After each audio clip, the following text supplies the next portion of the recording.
आज के इस वीडियो के अंदर हम बात करने वाले हैं कि एसआईआर 2003 की जो वोटर लिस्ट है, उस वोटर लिस्ट के अंदर अगर हमारा नाम या फिर हमारे परिवार के किसी भी सदस्य का जो नाम है, हमारे मम्मी पापा का, दादा दादी का जो नाम है, वो अगर सम्मिलित नहीं है, तो ऐसे में हमें ये जो एसआईआर का इन्यूमरेशन फॉर्म है भरना है या नहीं भरना है, क्या डॉक्यूमेंट सबमिट करने होंगे, क्या इसका प्रोसेस रहेगा, आज के इस वीडियो के अंदर हम बात करने वाले हैं। तो एसआईआर इन्यूमरेशन फॉर्म भरना काफ़ी ज़रूरी है, क्योंकि ये नागरिकता भी आपकी डिसाइड करने वाला है ना। कि आपके जो मम्मी पापा हैं, अगर उनकी जो डिटेल है वो पहले 2003 की वोटर लिस्ट के अंदर अगर सम्मिलित है, तो आप आने वाले मतदान के अंदर मतदान कर पाओगे, अपना जो नाम है वोटर लिस्ट के अंदर सम्मिलित करा पाओगे। लेकिन अगर कोई व्यक्ति ऐसा है उसके मम्मी पापा का नाम नहीं है, तो उसकी नागरिकता पर सवाल उठ सकते हैं, आपको कुछ डॉक्यूमेंट्स देने पड़ सकते हैं कि आपका नाम क्यों रखा जाए वोटर लिस्ट के अंदर। तो ये है कुछ इन्यूमरेशन फॉर्म जो कि ऑफलाइन के अंदर आप भरते हो। इन्यूमरेशन फॉर्म के अंदर बेसिकली प्री प्रिंटेड ये फॉर्म आपको इलेक्शन कमीशन ऑफ इंडिया की तरफ से दिया जाता है, जिसके अंदर जो भी आपकी वर्तमान इंफॉर्मेशन होती है 2025 वाली, वो यहाँ पर पहले से फिल रहती है। आपका पार्ट नंबर, सीरियल नंबर यहाँ पर मेंशन किया गया होता है। इसी के साथ में एक क्यूआर कोड दिया गया है, जिसको स्कैन करके इसकी जो डिजिटल इंफॉर्मेशन है वो आप देख सकते हो। पुराना जो फोटो है वो यहाँ पर दिखाया गया है, नया फोटो यहाँ पर चिपकाना होगा, जो कि नया जो वोटर कार्ड आपको मिलेगा उस पर ये लग करके आएगा। ठीक है। अब यहाँ पर इस फॉर्म को 3 सेक्शन के अंदर डिवाइड किया गया है, जो कि डिपेंड करता है कि कौन सा सेक्शन आपको भरना है। ठीक है। जैसे कि इलेक्शन कमीशन ऑफ इंडिया ने हर वोटर को 4 कैटेगरी के अंदर डिवाइड किया है, A, B, C, D। तो वो कैटेगरीज क्या है, जैसे कि ये जो सेक्शन है ये तो सभी को भरना है। यहाँ पर आप जो देख पा रहे हो, date of birth, Aadhaar number, name हो गया, फादर नेम, मदर नेम, पति का नाम पुरुष भर रहा है तो उसे अपने जीवन साथी का नाम यानी कि पत्नी का नाम दर्ज करना है। ये जो सेक्शन है ये तो बेसिक इंफॉर्मेशन का है, लेकिन मेन जो इंफॉर्मेशन दर्ज करनी है वो ये 2 सेक्शन है, यही डिसाइड करते हैं कि आपका जो नाम है मतदाता सूची के अंदर रहेगा या नहीं रहेगा, है ना। तो ये जो सेक्शन है, जैसे कि पहला सेक्शन किन लोगों को भरना है, जिनका खुद का नाम 2003 की जो वोटर लिस्ट है, कुछ स्टेट के अंदर 2002 की लिस्ट काम आती है, तो उनके अंदर अगर आपका खुद का नाम सम्मिलित है, यानी कि आप उस समय वोटर कार्ड के अंदर सम्मिलित थे 2003 के अंदर, तो ये जो सेक्शन है आपको भरना है, जिसके अंदर पुरानी जो वोटर लिस्ट है उससे आपको AC नंबर यानी कि असेंबली कॉन्स्टिट्यूंसी का जो नंबर है वो दर्ज करना है, उसका पार्ट नंबर दर्ज करना है, सीरियल नंबर यहाँ पर दर्ज किया जाएगा। अगर आपका खुद का नाम नहीं है तो ये जो सेक्शन है ये आपको फिल करने की ज़रूरत नहीं है। उस केस में आपको अपने मम्मी पापा या फिर आपके दादा दादी जो भी 2003 की वोटर लिस्ट के अंदर सम्मिलित थे, उनकी जो इंफॉर्मेशन है वो यहाँ पर दर्ज करना है, जो कि मैंने साइड में आपको वोटर लिस्ट भी दिखा रखी है। जो भी यहाँ पर इंफॉर्मेशन मांगी जाती है, जैसे कि विधानसभा का क्षेत्र का नंबर यहाँ पर मिल जाता है, जो AC नंबर दर्ज करना है, पार्ट नंबर हर पेज पर यहाँ पर रहता है, और इसी के साथ में सीरियल नंबर, जो कि आपका नाम मान लो ये है, तो यहाँ पर जो सीरियल नंबर मेंशन किया गया है ये आपको दर्ज करना है। ठीक है। अब मेन कंसर्न ये है कि मान लो ये जो फॉर्म है जब हम भरने के लिए आते हैं, हम वोटर लिस्ट को चेक करते हैं, लेकिन हमारा जो नाम है वो वोटर लिस्ट के अंदर मौजूद नहीं है, तो क्या करना होगा। तो देखो यहाँ पर मैंने ऑनलाइन इन्यूमरेशन फॉर्म जब भरने को ट्राई किया, तो मैंने यहाँ पर एक ऑप्शन मिलता है कि जैसे हम यहाँ पर सेलेक्ट कर देते हैं कि मेरा जो नाम है या फिर हमारे मम्मी पापा का जो नाम है वो लिस्ट के अंदर अगर सम्मिलित नहीं है, तो तीसरा जो ऑप्शन मिलता है इस पर आपको टिक करना है। जैसे आप टिक करते हो तो ये जो सेक्शन है मम्मी पापा की डिटेल दर्ज करने का या फिर खुद की इंफॉर्मेशन दर्ज करने का, लास्ट एसआईआर जो 2002-2003 की लिस्ट है उसका जो डेटा है जो दर्ज करने का ऑप्शन आपको ऑनलाइन मिलता है, ये जो ऑप्शन है आप देखोगे कि यहाँ पर हट जाता है। फिर आपको जो पर्सनल इंफॉर्मेशन है, जो फिजिकल फॉर्म के अंदर पहला जो ऊपर इंफॉर्मेशन सेक्शन होता है, वही इंफॉर्मेशन आपको दर्ज करना है। तो अगर आपका जो नाम है मतदाता सूची के अंदर 2003 वाली के अंदर मौजूद नहीं है, तब भी आपको अपना जो इन्यूमरेशन फॉर्म है वो भरना है। मैंने इसके बारे में इलेक्शन कमीशन ऑफ इंडिया के जो ऑफिसर्स हैं अपने डिस्ट्रिक्ट के, उनसे मैंने बात भी किया। मैंने पूछा कि अगर ऐसा कुछ सिनेरियो बनता है कि उस व्यक्ति के मम्मी पापा का भी नाम नहीं मिल पा रहा, खुद का नाम भी नहीं है, तो ऐसे में इसको क्या करना है।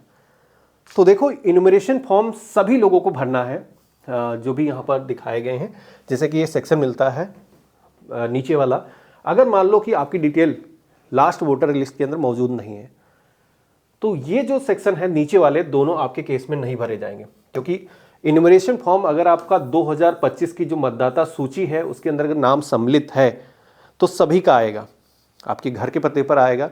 अगर नहीं आता है तो आप ऑनलाइन भी भर सकते हो। ऐसा है कि इलेक्शन कमीशन ऑफ इंडिया की तरफ से सभी जो बीएलओ हैं उनको निर्देशित किया गया है कि जितने भी वोटर हैं सभी को इन्यूमरेशन फॉर्म उनके घर के पते पर डिलीवर किया जाए।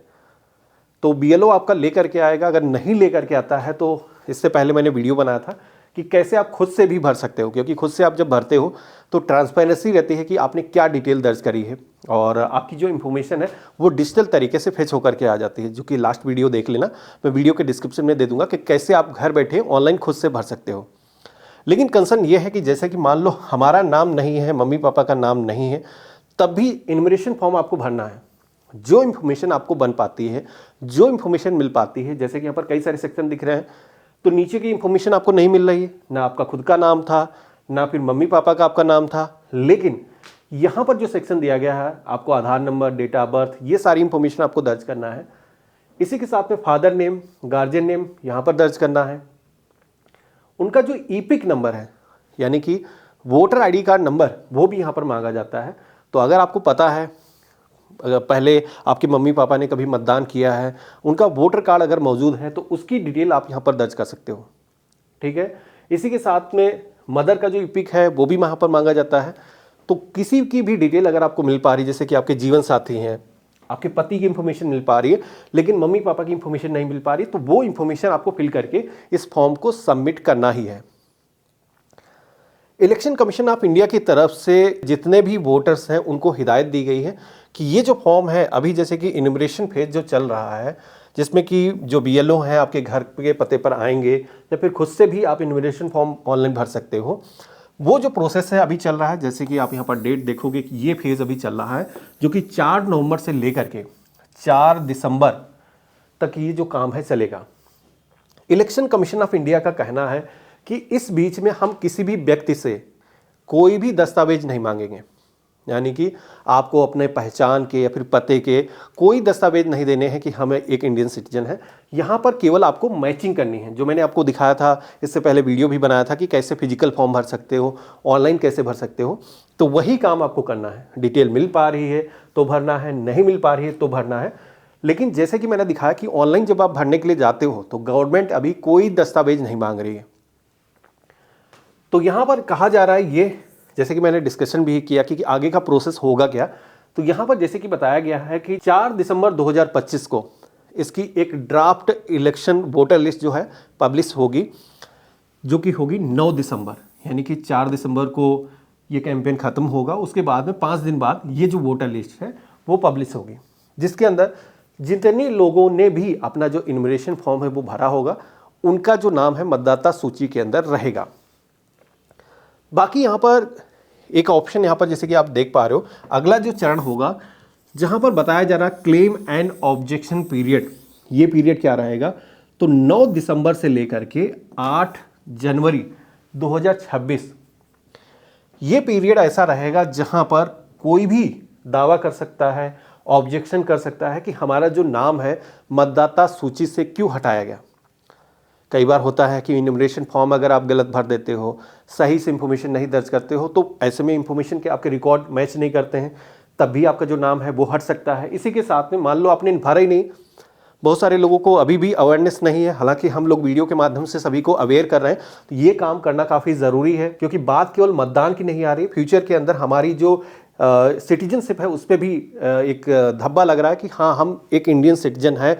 हम फ्यूचर के अंदर अपने बच्चों का अगर नाम इनरोल करेंगे तब भी हमें यहाँ पर साबित करना होगा कि हम एक इंडियन सिटीजन हैं।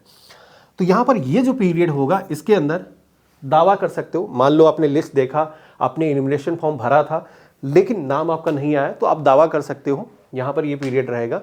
इसी के साथ में नोटिस फेज, ये जो फेज है यहाँ पर देखोगे कि बताया जा रहा है कि यहाँ पर हेयरिंग होगी, वेरिफिकेशन होगा। ये जो पीरियड है यहाँ पर ही आपको अपने जो दस्तावेज हैं वो शेयर करने हैं, यानी कि अगर आपका जो नाम है तो आपको कोई दस्तावेज देने की ज़रूरत नहीं, बस ये जो इन्फॉर्मेशन फॉर्म है, इन्यूमरेशन फॉर्म है, इसको ही आपको सबमिट करना है। लेकिन अगर आपका खुद का नाम नहीं है, आपके मम्मी पापा का नाम नहीं है, तो गवर्नमेंट की तरफ से करीब 11 ऐसे दस्तावेज हैं जिनकी जो सूची है वो जारी की गई है। उन दस्तावेज को आपको देना होगा। 11 सारे नहीं देने, एक दस्तावेज या फिर किसी के केस में 2 दस्तावेज देने की ज़रूरत होगी, जो कि डिपेंड करता है आपकी एज क्या है। ठीक है, तो ये जो फेज रहेगा 9 दिसंबर से लेकर के 8 जनवरी 2026 तक का, यहां पर क्लेम ऑब्जेक्शंस होंगे। इसी के साथ में नोटिस फेज ये रहेगा 9 दिसंबर से लेकर के 31 जनवरी 2026 तक। तो इसके अंदर ज़्यादा टाइम दिया गया है, यहाँ पर ये जल्दी खत्म हो जाएगा। तो ये यहाँ पर पीरियड रहेगा जब आपको दस्तावेज देने होंगे। फाइनल जो वोटर लिस्ट पब्लिश होगी वो रहेगी 7 फरवरी 2026। समझ गए? इस डेट को ही फाइनल काम हो जाएगा कि भाई जो जो रहेगा लिस्ट के अंदर फ्यूचर के अंदर वही मतदान कर पाएगा, जो नहीं रहेगा उसका जो नाम है वो हट जाएगा। ठीक है, तो ये तो हो गई डेट्स की बात कि हमें अभी कोई दस्तावेज नहीं देने हैं, जब गवर्नमेंट की तरफ से मांगा जाएगा। क्योंकि गवर्नमेंट का कहना ये है कि अगर वो भारतीय नागरिक है, बाहर से कहीं से नहीं आया है, तो कहीं ना कहीं उसके मम्मी पापा का नाम होगा ही। लोगों को प्रॉब्लम ये आ रही है कि कई बार क्या होता है, हम एक जगह से दूसरी जगह पलायन कर जाते हैं, हम शिफ्ट कर जाते हैं। तो ऐसे में हमें पुरानी जगह की जो इन्फॉर्मेशन है, यानी कि जो इन्यूमरेशन फॉर्म आप देखते हो, इसके अंदर जो इन्फॉर्मेशन दर्ज की जाएगी, बहुत सारे लोगों को कन्फ्यूजन ये रहता है कि यहाँ पर इन्फॉर्मेशन हम वर्तमान की खोज रहे हैं। ये वर्तमान की इन्फॉर्मेशन नहीं पूछी जा रही, ये बात हो रही है 2003 की। अभी तो जहां पे आप हो गवर्नमेंट को पता है, लेकिन 2003 के अंदर आप कहां पे मतदाता थे? आप नहीं थे, आपकी उस समय 18 साल एज नहीं हुई थी। तो आपके मम्मी पापा होंगे, तो इस सेक्शन के अंदर मम्मी पापा की जो डिटेल है वो दर्ज करना है। तो ये ध्यान रखना, मोस्टली लोगों की क्वेरी यही आती है कि भाई ये नाम नहीं मिल पा रहा, तो पुराने आप मम्मी पापा से पता करो कि कहाँ पे वो लोग रहते थे, कौन सा पोलिंग बूथ लगता था। आप उस एरिया के अपनी जो पोलिंग बूथ की लिस्ट है देख लो, क्योंकि कुछ ऐसे पोलिंग बूथ हैं जहां पर एक से ज़्यादा भी मतदाता सूची है, क्योंकि पोलिंग बूथ बड़ा होता है तो वहां पर एक से ज़्यादा भी मतदाता सूची रखी जाती है। ठीक है, तो यहां पर 2003 की इंफॉर्मेशन देना है। और महिलाओं के केस में भी बता देता हूं, अक्सर आप सभी के सवाल आते याद आ रहे तो मैं बता देता हूं कि ये जो सेक्शन भरना है, ये जैसे कि शादी होकर के नई जगह महिला आती है, लेकिन यहां पर पति की इंफॉर्मेशन इसमें नहीं दर्ज करनी, नीचे वाले सेक्शन के अंदर ये रहेगी उसके मम्मी पापा की, यानी कि उसका जो जन्म है कहाँ पे हुआ है, कहाँ पे वो मतदाता थी, अगर वो नहीं थे तो उसकी मम्मी पापा कहाँ पे मतदाता थे 2003 के अंदर। ठीक है, ये क्लियर होगा। तो वहाँ पे आपको देखना है महिला के केस में, हालांकि हम डेडिकेटेड इसका वीडियो लेकर के आएंगे कि उसका जो इन्यूमरेशन फॉर्म है कैसे भरना है। चलिए अब हम आगे बात करते हैं। ऑनलाइन भी भर सकते हो, इसका वीडियो हमने बना रखा है। तो ये डेट्स मैंने समझा दी है कि अभी आपको चिंता करने की ज़रूरत नहीं है, जो भी डिटेल आपकी बन पाती हैं वो आपको फॉर्म के अंदर भरना है और आपको सबमिट कर देना है। दस्तावेज क्या क्या लगेंगे, तो यहाँ पर जैसे कि बताया गया है, मैंने शुरुआत में डिस्कस किया था कि ABCD कई सारे कैटेगरीज के अंदर वोटर्स को डिवाइड किया गया है। उसी के हिसाब से आपको वेरी करता है कि आपको दस्तावेज देने की ज़रूरत होगी या नहीं होगी। जैसे कि यहाँ पर A कैटेगरी के जो वोटर्स हैं उनको कहा जाएगा, जैसे कि 1 जुलाई 1987 से पहले वो मतदाता सूची के अंदर उनका जो नाम है था। ठीक है, तो ऐसे में क्या है कि आपको कोई दस्तावेज देने की जरूरत नहीं है, आपको सिर्फ पुरानी जो वोटर लिस्ट है, जैसे कि जहां पर भी नाम था, मैंने वोटर लिस्ट डाउनलोड करने का तरीका दिखाया था, वो पेज की फोटोकॉपी आपको देनी है, आपको लाइन खींच देना कि ये हमारा नाम है। ठीक है, बस काम इससे हो जाएगा। दूसरी कैटेगरी के जो वोटर्स हैं, 1 जुलाई 1987 से पहले उनका जन्म तो हुआ था, लेकिन उनका जो नाम है मतदाता सूची के अंदर मौजूद नहीं है। तो ऐसे केस में क्या है कि अपनी जो जन्म तिथि है, जन्म स्थान साबित करने के लिए 11 ऐसे डॉक्यूमेंट हैं, मैं आगे डॉक्यूमेंट की लिस्ट भी दिखाऊंगा, उनमें से कोई एक दस्तावेज देना होगा। ठीक है, तो एक दस्तावेज आप दे दोगे अगर आपका जो जन्म है इससे पहले हुआ है। ठीक है, तो आपका काम हो जाएगा।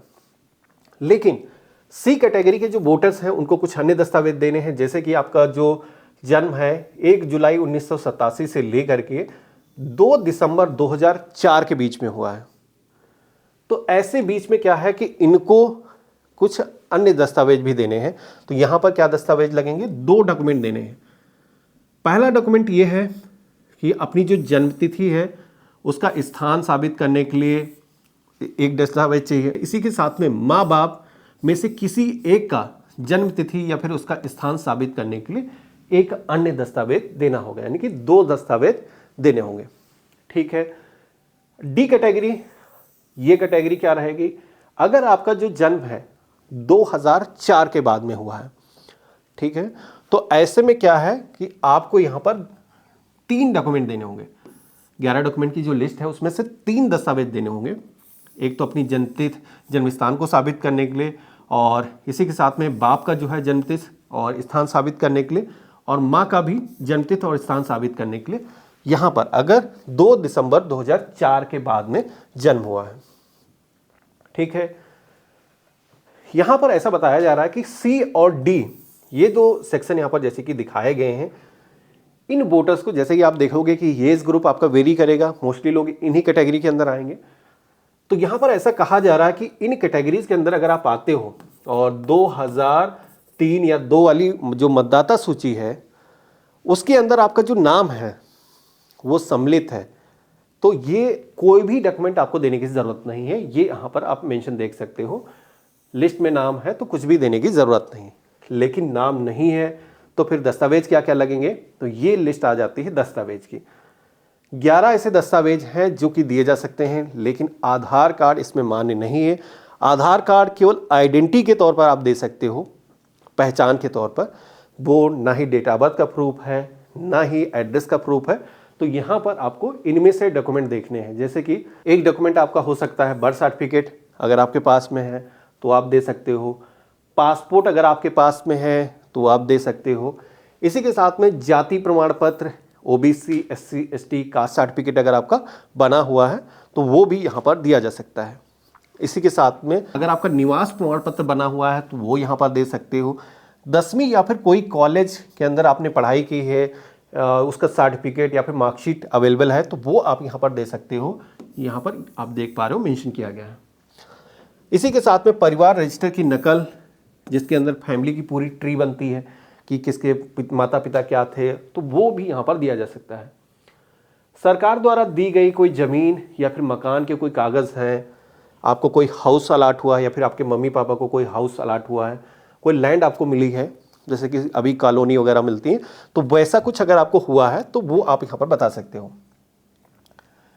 1 जुलाई 1987 से पहले सरकार द्वारा कोई पहचान का प्रमाण पत्र अगर जारी हुआ है, कोई सर्टिफिकेट अगर जारी हुआ है तो वो आप यहाँ पर दे सकते हो। इसी के साथ में LIC और आप देखोगे कि बैंक या फिर पोस्ट ऑफिस की तरफ से कोई डॉक्यूमेंट जारी हुआ है जो कि 1/7/1987 के पहले अगर जारी हुआ है, ठीक है, अगर उससे पहले जारी हुआ है, यहाँ पर डेट मेंशन करी गई है, तो वो भी यहाँ पर दस्तावेज दे सकते हो। इस बेस पर भी आपका जो नाम है वो लिस्ट के अंदर मौजूद रहेगा। ठीक है।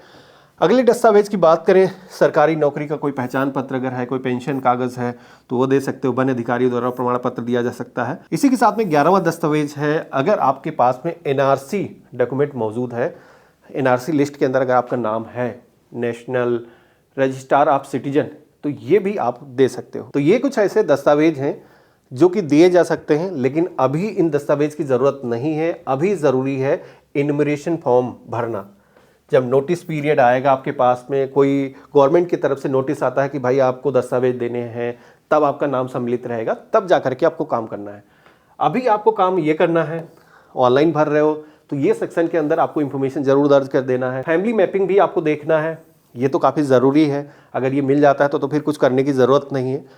नहीं मिलता है तो वो दस्तावेज मैंने दिखाया है, यही आप दस्तावेज दे सकते हो। मैंने इस वीडियो के अंदर कोशिश करी है, जो भी इस टॉपिक के आपके क्वेश्चन थे, मैंने कमेंट में देखा बहुत सारे लोगों ने इस बारे में पूछा था, तो मैंने इसको सॉल्व करने की कोशिश करी है। फिर भी आपके मन में कोई सवाल रह गया है तो आप मुझे कमेंट बॉक्स में लिख करके बता सकते हो। हम मिलते हैं ऐसे ही एक नए वीडियो में, तब तक के लिए गुड बाय, जय हिंद।